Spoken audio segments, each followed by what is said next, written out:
Hello world, I'm Sinclair, world traveler extraordinaire, and this is the show where we showcase the strange, the exciting, and the exotic in different locations all across the world. Welcome to the Odyssey. On this episode, we're going to take a look at Minneapolis. Located within the heart of the state of Minnesota, the land of 10,000 lakes, Minneapolis has everything.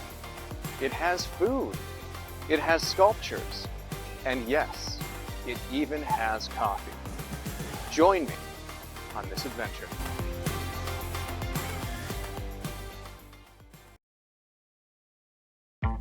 First up, we've got Dario. Located right in the heart of downtown Minneapolis, tucked away inside the North Loop district, this restaurant crafts all of its pastas from scratch by hand. And they've got some of the best food that I've had in the cities. Enjoy. So, how's it going? Yeah, I guess in short, we've been open about 14 months now. Dario is a handmade pasta and vegetable focused restaurant. In the room to our left here, we make about 8 to 10 handmade pastas every day, starting at 5 a.m. We're open 7 days a week, so it's a lot of pasta. We make extruded pasta, which people would know as like dry pasta. We make all that here as well. And then we make a lot of filled or stuffed pasta, usually 4 or 5 of those on the menu. And then we usually have one flex on the menu. We call it a flex because they're hard to make. They take a lot of labor and skill and technique, like the Southern Italian hand roll. But the current one on the menu is orecchiette. And the orecchiette is not in the extruder. This is flour and water dough, rolled into dowels, cut into 1-inch pieces, and then pulled with a butter knife and pulled with it down. So you get about 30 pieces in an order, and every one of those is truly made by hand. Like a machine can't replicate the chew of these noodles and like the rustic, very natural in appearance. Like they're aesthetic, the energy. How do you decide what food things? Usually I start with like the season. Like spring ingredients are coming into play right now. They're just starting to cook a little bit, so we have. That's usually what I'll use to start the ideas for the menu. Like we're doing this killer white asparagus in right now. It's not. This is not local. This is coming from France and Holland, but it's in season right now. So I'll use that as the starting point for the dish. We have peas and fava beans and ramps and morels on the menu. Sometimes they will just become key players in a dish. Sometimes I will base a dish strictly around the seasonal veg. Like lamb is also in season right now. So I have lamb in 2 different places on the menu. It's under more of an entree, where it's the braised shoulder with the pecorino ravioli, peas and mint, kind of classic flavor combinations. That's also a big inspiration for me. I love classic flavor combinations or things that really go well together. That's usually a big inspiration. I usually start with the season, what's going to be in season. Alright, bonus question. Oh shit, alright. Is the most strangest, craziest dish that you've made That works. works? Oh man. The one thing that you were like, never and try it. I'm gonna say this from a selling perspective, like selling it to the consumer and people buying it. A lot of times, the chef or if you're like sous chef or chef de cuisine, and you're the one like writing a lot of the menu and executing, putting the dishes on the menu. A lot of times, the things you like the most sell the least, and the things you're like, oh, I'm just putting this on there. I like it. I believe in it. And like that'll just get us by to my next idea, and then you end up selling the shit out of it. People love it. There's a couple of those on our menu, and I can't get rid of them. And I didn't think we'd sell as much of them as we did, but we do. And sometimes it used to bother me in the beginning, but at the same time, I'm humbled and thrilled that people love them so much that we sell so much of them, and people come back for these dishes. So there's give and take. Like, part of me is like, oh man, really that dish? But there was a dish I made like probably 11 years ago. And we would sell out of this periodically. It just still blows my mind. People were buying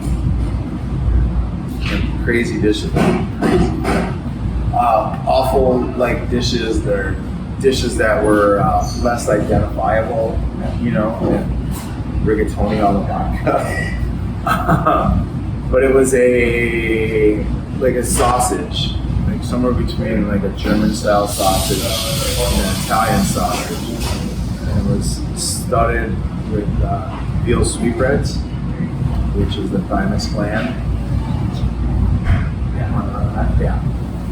So it was sausage studded with sweetbreads, and we form them into hockey pucks, wrap them in caul fat, crepe it in, put like a parsley leaf on there so you can see the leaf under the caul fat. And we glaze them in reduced chicken demi butter, and then we would sauce with that. The sauce would have some wine and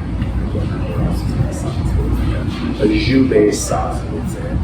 This sausage and sweetbread crepinette would sit on sauce.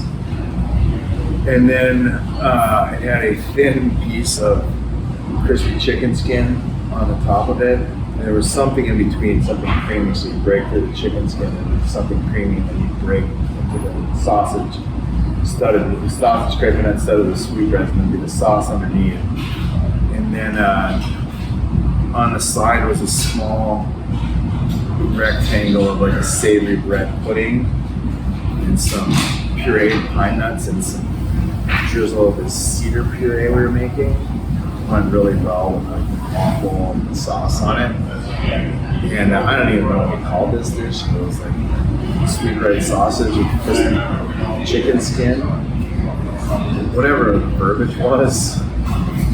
I'm just still blown away. We sold that, and like now, 10, 11, 12, 15 years, 12 years later, some of the stuff we'll have a hard time selling because people identify with it. But I think back to this dish, I'm like, I can't believe we sold that dish.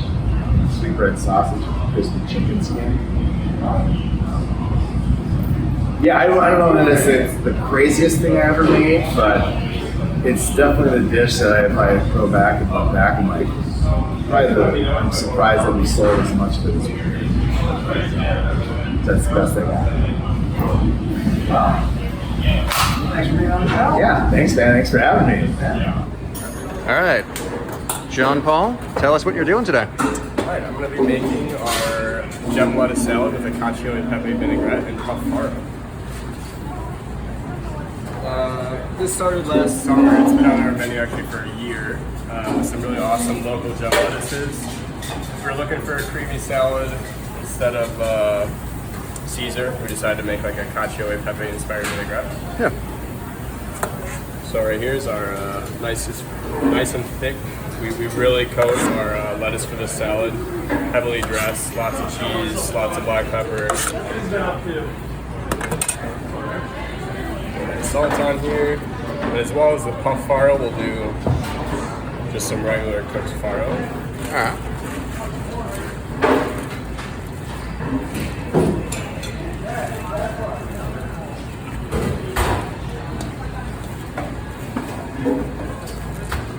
So how'd you guys come up with this idea? First place, what inspired you to put that on the list? Well, for me, cacio e pepe is always kind of a buzzword for people. We're having a great time selling a lot of salads. So I was trying to think of something very approachable, very easy, understandable. A lot of people don't like Caesar.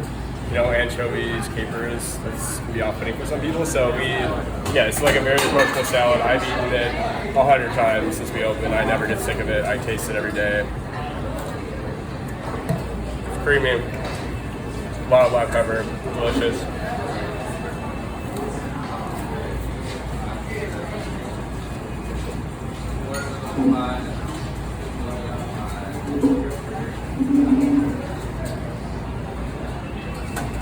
Is that it? Nope. How far right here? And then we add more stuff. So what's that you're adding? So we raw faro that we did, we dehydrated and then we'll deep fry it. And it'll puff up like that. We do that with a lot of different grains here. So we're gonna put a mountain of pecorino cheese on here.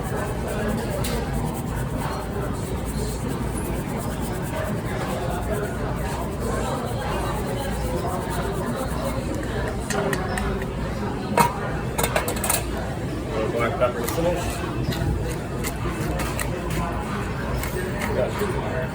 And the squid ink linguine. Squid ink linguine, and that looks that's that dyed right here. We dye it with squid ink, so it makes it black.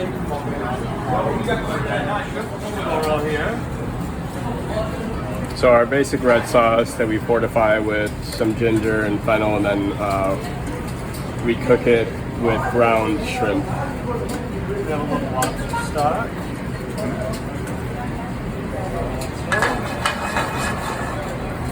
Pasta and water. Give it a stir.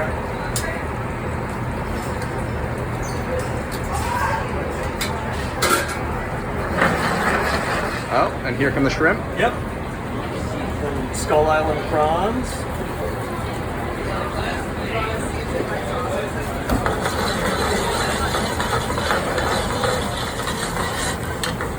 Pasta. Dropping the pasta.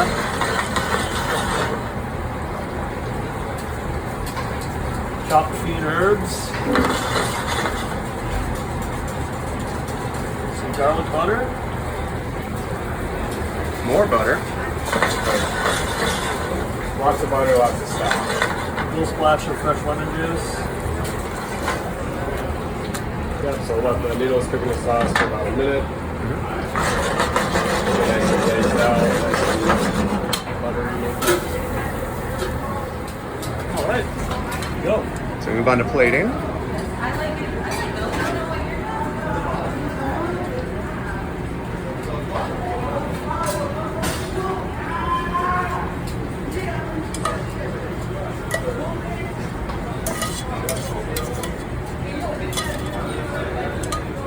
Lastly, sprinkle the garlic breadcrumbs.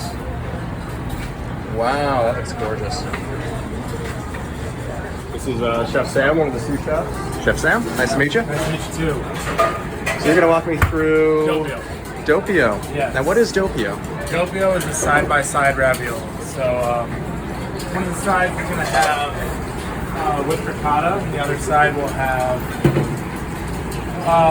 sunchoke filling. Okay. With a little bit of honey.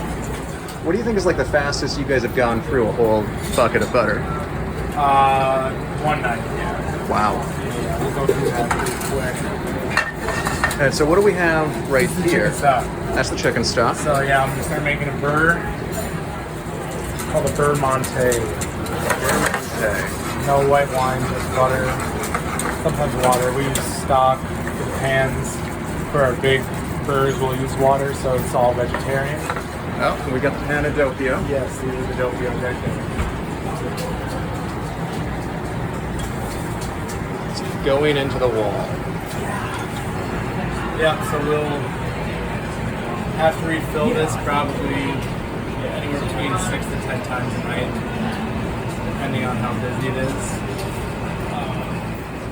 So now what was the inspiration behind this dish, the Doppio?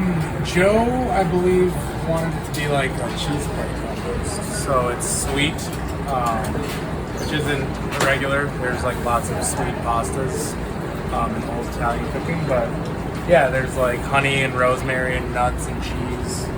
Yeah. So I think the idea is just a nice all-around flavor. All right, so those are going in. These are all fresh pasta dough, so not extruded. They're going to be hand rolled and filled. So it's this one has egg in the dough. It cooks a little bit differently. They don't get dried out the same way. And then this is looking pretty good. So here I'm going to add a little bit of brown butter. So we added butter, and now we're adding more butter. More butter. I'm beginning to see a pattern. Lots of butter. So I'll add a little bit in. Have you guys ever considered going to the state fair? You probably fit right in. So once these guys float, they're done. Once they are floating, we can pull them out of the water. We'll let them kind of cook in the sauce for a minute. Then this is where we're going to add our rosemary hazelnuts. So these are Piedmontese hazelnuts, Northern Italian. A little bit of fried rosemary that we get from a local purveyor. We get the rosemary fried. And then some local honey as well. Goes right on like that. And then whenever I find the black pepper. We got black pepper hiding in the kitchen. Yeah. So no one can find it. That's right. That's our dough meal. That's that. Cool.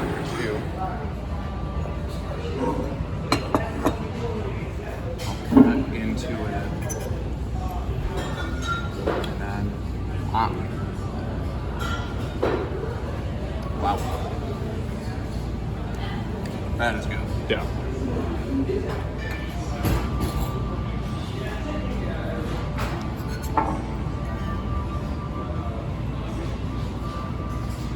I think I'll do just full leaf. I feel like that's how you have to eat. Yeah, salad. yeah. We serve it with a knife usually to cut it because it's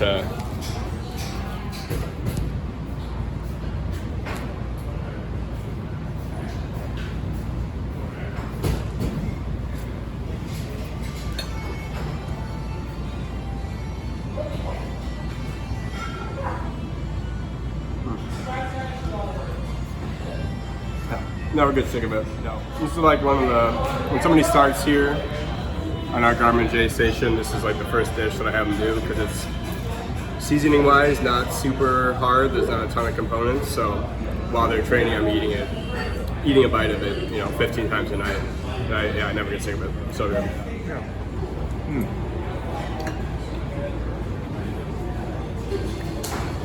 Wow. Next, we've got Ember and Bean, a great little cafe located in Hudson, Wisconsin, just 30 minutes away from the heart of downtown Minneapolis. Trust me, it's worth the drive. This place roasts their own beans. They've got a rotating seasonal menu, always filled with weird drinks, fun drinks, and they're being introduced via aerial drone footage because somebody forgot to shoot the B-roll. So we got Jess Presley with Ember and Bean, and it's a great little cafe over here, Hudson, Wisconsin. Jess, tell us about the cafe. Yeah, so here at our coffee shop in Hudson, we've been open for about 3 years. We're actually celebrating our 30th anniversary on May 31st. We have a little party to celebrate. We basically started the business because I love roasting coffee. I started roasting coffee after we took a trip to Peru. It was a backpacking trip to Peru. And we visited a coffee farmer while we were there. We spent a couple days with him and just got to learn about the whole producing process. And we were able to share, coffee together on his farm. And what brought us together was this, common experience of having the coffee. And when we came home, I decided I need to learn how to roast coffee. So I started roasting just on a little 1 pound roaster at home. Did that for about 6 years before we decided, okay, we're either extreme home enthusiasts or a small business. We should figure that out.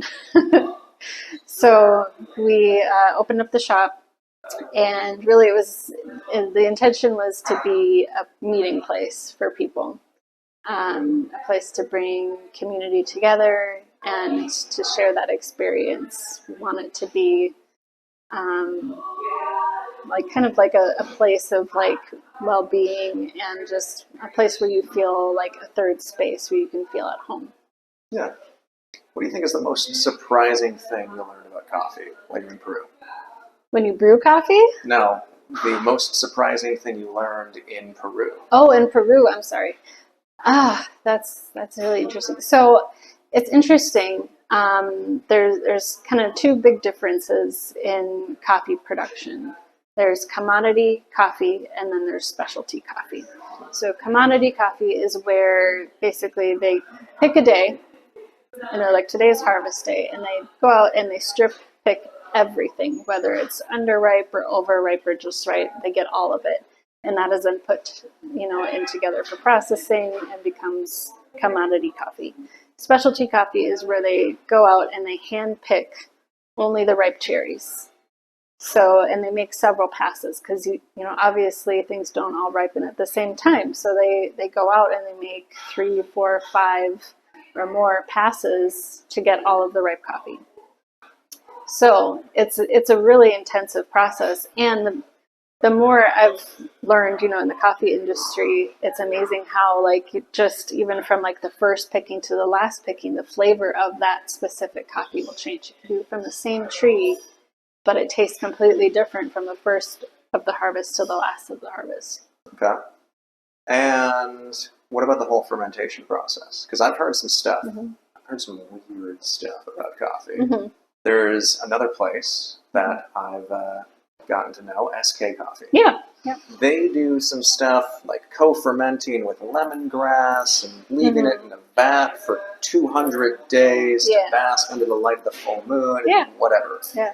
I don't know anything about this, but what's the deal there? Right. So all coffee goes through some sort of fermentation. It becomes more prevalent in different cases. So the most common types of processing are washed honey and natural. And then beyond that, you get into all kinds of crazy fun fermentations with they infuse co-ferments and really those are really interesting experiments that producers have more recently started to dive into. So, and they're definitely gaining popularity. And they can be really well done, but they can also be kind of not so great because it depends. A lot of times, sometimes they'll be, kind of trying to cover up a bad coffee by trying to do this co-ferment to make the coffee better. So, but if you start with a really good coffee, it usually ends up 100 times better because you had a really good product to begin with and you just enhanced those flavors. On that note, I make a lot of weird stuff in the cafe, which I love. Yeah.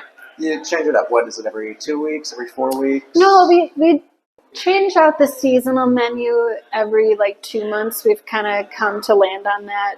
Yeah. When we first opened, it was kind of a learning experience, how often do we want to do this? But so we've kind of landed on about every 2 months. We change out the seasonals. I try and do thand more unique, around the holidays, for instance, everybody wants a peppermint mocha, but you can get that anywhere. And we can make that all year round because we have peppermint syrup and we have chocolate. So you can always get a peppermint mocha. So we prefer to do things, we make our syrups from scratch. So we try and do things that are more interesting and unique that you're not going to get anywhere else. Yeah, the different kind of stuff. Mm-hmm. It's not Starbucks. Yeah. It's not Caribou. It's not Fullness. Nope, it's not. What made you guys want to do that? Do what? Do that. Do the seasonal menu. Do the seasonal menu? It just seemed like the right thing to do. I feel like it's kind of a great way to share with the community and the guests that come a little bit about us. We're not just doing the average things, and we're not doing things with a million pumps of flavors. We're doing things that can showcase our coffee, for one, because all of the drinks we make aren't necessarily going to be super sweet and sugary. They're meant to enhance one another. Yeah. So we want You want the espresso to complement the flavors that we're doing. Yeah. So it's not Starbucks where they're trying to drown the burnt coffee in so much milk and sugar you can't even taste the difference. Yeah, I mean, But it's make something totally different. Yeah, Showcase the just do something unique. Yeah, I feel like, and that's where, on the roasting side of it, that's also kind of where blends come in. There's something to be said for having a really great single origin coffee. But also, like, a blend is something that's unique to you that that you're able to share with your customers. So. Yeah. So there's a lot of talk about, roasting times, about grinding burrs, about, blends, about roasts, about all this stuff.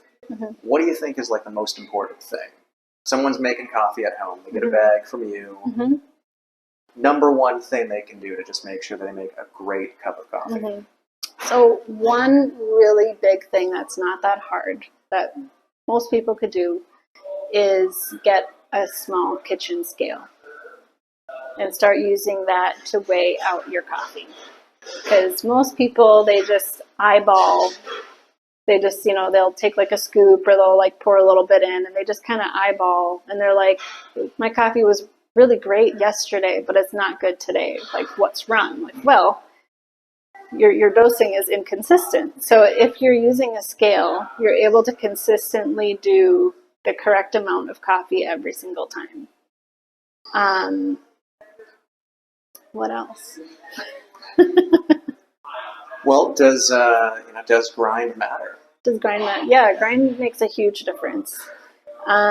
So for instance, you will be able to have more extraction if you're using a finer grind, or less extraction with a coarser grind. In addition to that, if you are doing a light roasts are more dense versus a dark roast, which is more soluble and brittle. So you're going to have more extraction. So that's kind of another common misconception is like caffeine. Everybody's like, oh, I want a light roast because it has more caffeine. But a light roast is less soluble than a dark. So you're extracting less of the caffeine out of the light roast. So if you're dosing the same, but you're going to actually be extracting more of the caffeine from a dark roast. Okay, so hold on. Now I'm just a little confused. So light roast actually has less caffeine. Like a teeny tiny bit. So that's like a common misconception that everyone has is that like, one has more caffeine than the other. And like technically it has like a teeny bit more, but you're not actually going to taste a difference in your cup. Okay. So the difference comes down to brewing. So if you are taking, if you're weighing your coffee, and you do 30 grams for a light roast in your pot and 30 grams of a dark in your second pot, you're going to be extracting more of the caffeine from the dark roast. Okay. Interesting. Because it's more soluble. Yeah. Caffeine's more soluble, right? Well, a dark roast is more soluble. Gotcha. What about decaf? What about decaf? Some people hate it. I like it. I drink it. Yeah. I mean, decaf's great. I feel like there's something to be said for having a really great decaf offering. We always use decaf from Mexico, and it's a water process. So there's a lot of different types of processes for decaffeination, and the process that we use is a water. And there's only 2 places in the world that do a water process. One of them is called Swiss Water, which I think it's actually located in like Canada or something. Like it's not in Switzerland. But So it is basically, it involves like putting the coffee in a vat, and they like filter it through charcoal, and then everything's kind of just, the flavors are just kind of pre-infused back into the coffee. It's the only process that is technically organically approved. So like the other process is a sugar cane process, and the sugar cane, it's they also like they use a chemical that they derive from the sugar cane to remove the caffeine, and that's probably the next best option as far as decaffeination process goes. When you're brewing decaf, you do want to have your grind setting just a teeny bit coarser, because a decaf will create more fines. What do you think is the weirdest thing that you made on your menu so far? The weirdest thing that we made. Yeah, 3 years. Yeah. That's gotta be what, like 25 different menus or so? Yeah, that you made? yeah. So, that's a hard one. Probably one of the weirdest was actually one of the first. So it was called Shaken Not Stirred. Mm-hmm. And it was actually really good, but it was so weird that like people, I think, weren't ready for it yet.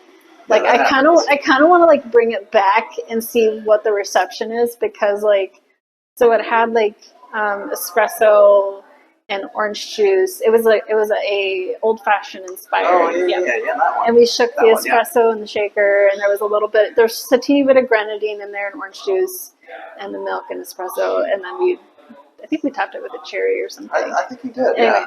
And it was it was kind of like a cappuccino too at the top, right? Yeah, because we shook the espresso, so it got really like foamy. Yeah. So, and that one was really like mixed. Like people either kind of loved it or hated it, and honestly, like I think part of it was that like at this point, like the community knows who we are and like kind of knows what to expect more. Like it's more adventurous, I think, when we come out with different drinks. So I wonder like if I brought it out, like what people would think. But I would try it. Yeah. I mean, I liked it back in the day. It'd be fun. Yeah. It could use more bubbles though. More bubbles. More bubbles. Yeah, if it was sparkling, I think that would be the difference. Yeah. Yeah. Awesome. Great interview. Thanks. All right, so I'm going to make my favorite drink that we have on right now. It's called the Darth Berry. So I've got my cup. I'm going to put it on our scale because we weigh all of our syrups.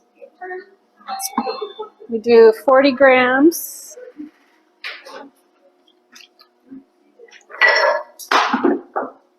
And now I'm going to go put some ice in it. I have no idea.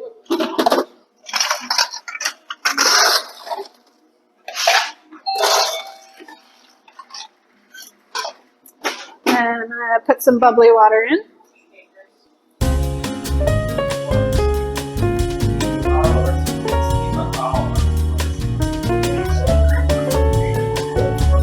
So now I'm going to put this here, and I'm going to pull a shot of espresso. So this is our Common Bond espresso. It is a blend that we get from our partners in Honduras. So it's a 2 parts washed process, 1 part honey, and a 1 part natural. So the idea behind it is to have a good, well-rounded coffee that will taste good on its own as well as mixed with beverages. So I'm going to we do 18 grams of coffee in, and then we do 45 out. So what was the inspiration behind this one? I wanted to do a blackberry syrup. That was it.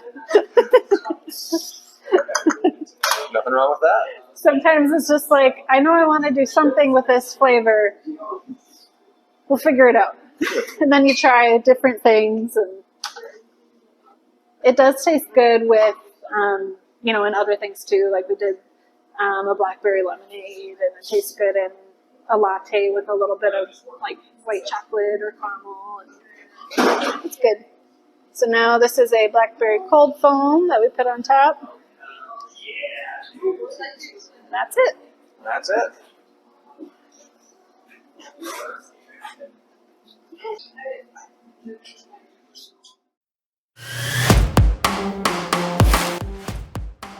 Alright people, today you get to see me in action.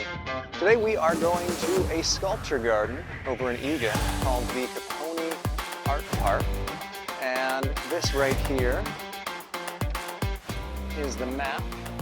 And I have absolutely no idea what path we're going to take, but we're going to do this. We're going to ignore that car right over there. So, we're going to make fun of sculptures and we're going to talk about whatever. This is a sculpture. I don't know how to make fun of that. It's a bunch of triangles. I got nothing. I don't know what it is. But this is our little path. Now, a fun fact about this place is that it used to be someone's backyard. And so my understanding is that this place was originally someone's backyard that he turned into a little sculpture garden, and then he brought all sorts of people out to make sculptures and whatever. So today, you know, I think 40 or so artists are featured in here, and we've got our first thing coming up. I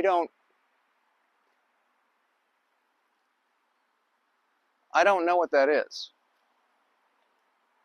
I want to assume that it's a hammerhead shark, because it kind of looks like that, but, you know, you guys tell me. Hammerhead? Not a hammerhead. That's my guess. So, this place is now 40 artists or so that do sculptures. And you get a whole path, and you walk down this path and see nothing, nothing, nothing. A couple flowers. There's a flower. I think that's a honeysuckle. And then, just when you least expect it, art. There's something. And we're coming up on the first installation here, it looks like. So, yeah, you know, while we're doing this, I might as well tell you guys about the show, right? So, would you believe this is the first film project that I've ever done? That I have never done a film project before now. It is completely true. Oh, we're here. And it's been a fun ride, I gotta tell you. So this is called Nugget. And I guess, yeah, it kind of looks like some guy holding a chicken nugget. All right, that was Nugget. Some of these are, I want to make fun of them, but it's kind of tough to make fun of something that you don't know what it is. It's a nugget. I can't eat it. We have stone. Cornerstone, to be more specific. So called because it is, in fact, a corner. And it is stone. There's no descriptions for these, which I'm honestly just a little disappointed by, because it'd be nice if someone could try and explain what these things are to me. But our next piece obviously requires no explanation.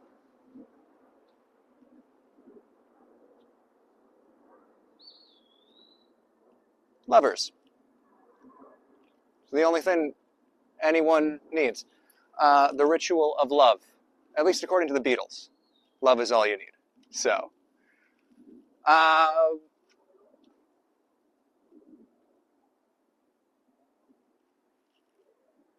Also called lovers.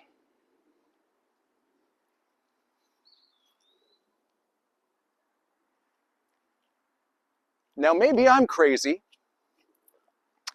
and it's fair. That's a fair statement. I have gone out and made a TV show. It's a little crazy in its own right. This, I get. That looks like, you know, love. Whatever.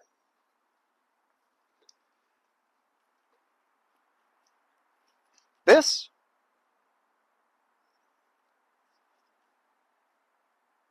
Come on. Come on. Now you're just lying to me. I don't know what this is, but I wouldn't call it lovers. And we're coming up on, there's two things in particular that I want to show you. The first is a labyrinth that I just saw, but before that, the second is these iron sculptures I see up here. So yeah, I made a show, and this is the show, and you're watching the show. And I gotta tell you, it's been an interesting ride. First film project, and it's been fun. We did a lot of stuff, you know, interviewed a couple of people, got another stuff, had some good food. This is called The Last Turtle. And I guess I can kind of see it. It kind of, yeah. I don't know if you can see it too well, but these are its little eyes. And it kind of looks like it's swimming. There's its tail. And there's another turtle. And there's another turtle. You know why? Because it's turtles all the way down. That's what the world rests on.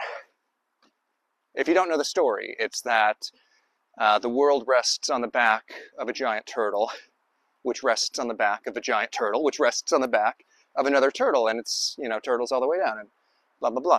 We have a box. But you know what's really fun about this box? If you look right there. Monarch. I'm not trying to flip off the camera, but Monarch. It says. That's kind of cool, is that's the studio name, Monarch. So, that's fun. We have a chair. No real explanation, it's just a chair. I think this would be a very uncomfortable chair. I wouldn't want to sit in that chair. Not gonna lie, I would not want to sit in that chair. This is the unicorn.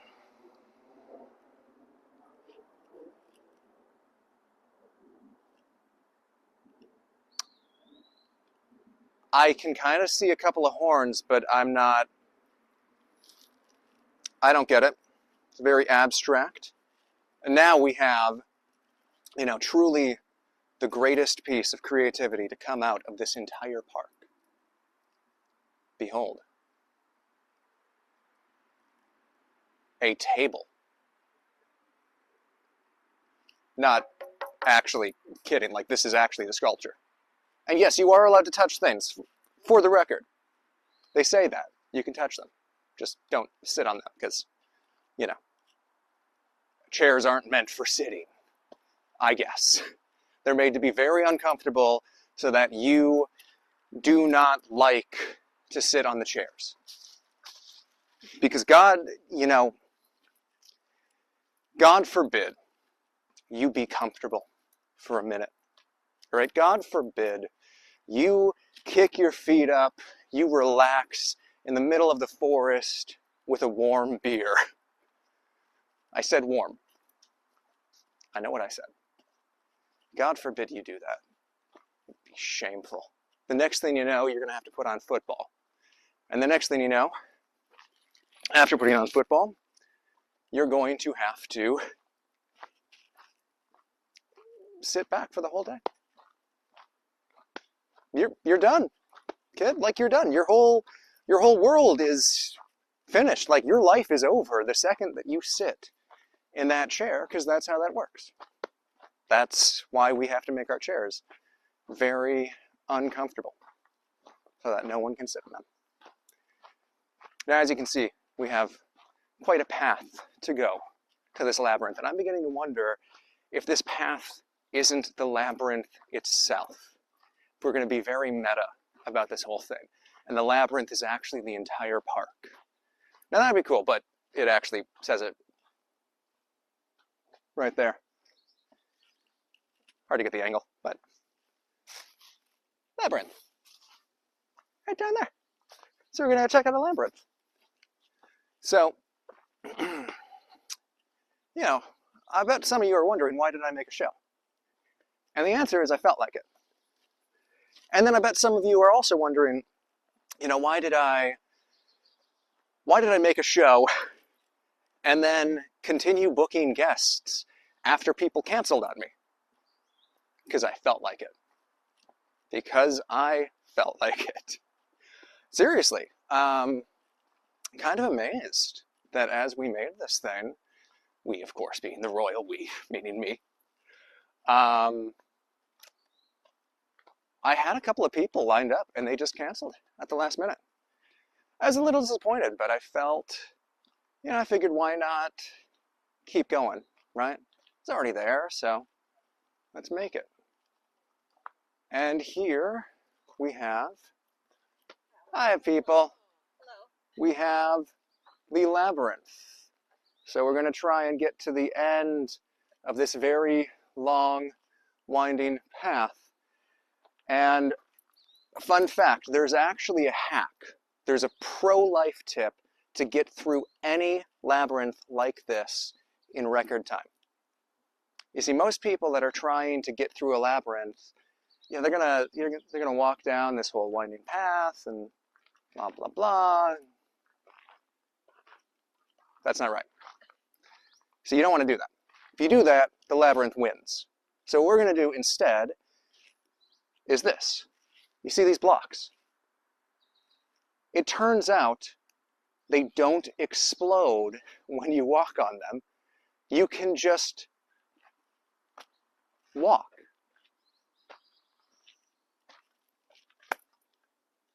Boom. That was all it took. We didn't need the whole path. We just had to walk. That's it. That's your labyrinth. Bye, guys. That's all you get. If you want to walk this whole labyrinth, do it. But I'm not going to. We don't have enough time for that. We have 3 minutes left to fit into this feature. I don't think I could walk that whole thing in 3 minutes. But now we're back. We're back on the path. That is not a labyrinth. So the last thing we're going to check out, I think, is going to be this bit that's coming right up here. I saw a big clearing out in the way, and I think there's a few sculptures there. So yeah, the question is, why did I make this? Because it was fun. That's all I got for you, because it was fun. And we're coming up on it.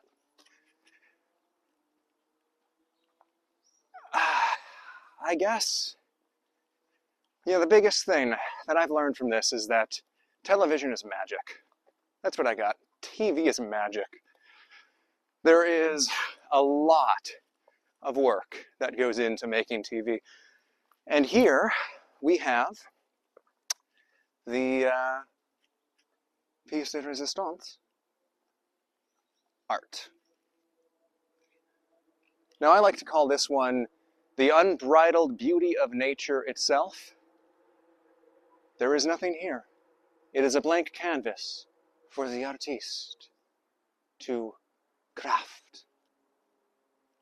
But I think there's also a few sculptures, so we're going to run on down. And try to avoid falling. I just turned my phone into a GoPro with that one, right?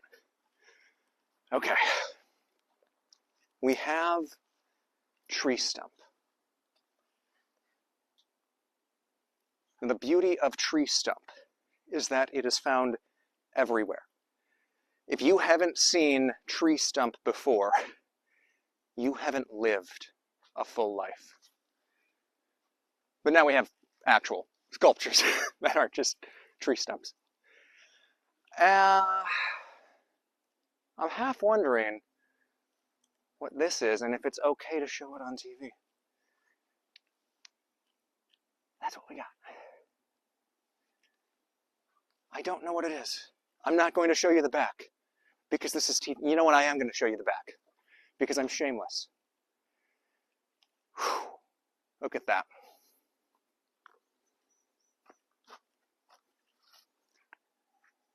For a second there, I thought one of them was pregnant. I don't know. They call it sisters. And apparently I was wrong on the timing. Apparently this thing's been around for like 70 years or so. Very long time. A very, very, very long time. I love how the lapel mic is down there now. I don't know what this is. I think I kind of see a face, like that's an eye and that could be a nose. I hope the other end of this has an eye too, because that'd be kind of cool. But nope. They call it capriccio.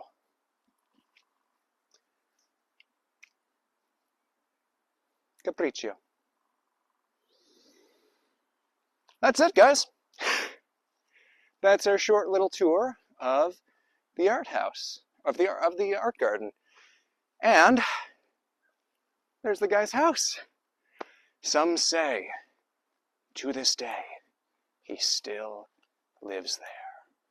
Who will? Goodbye.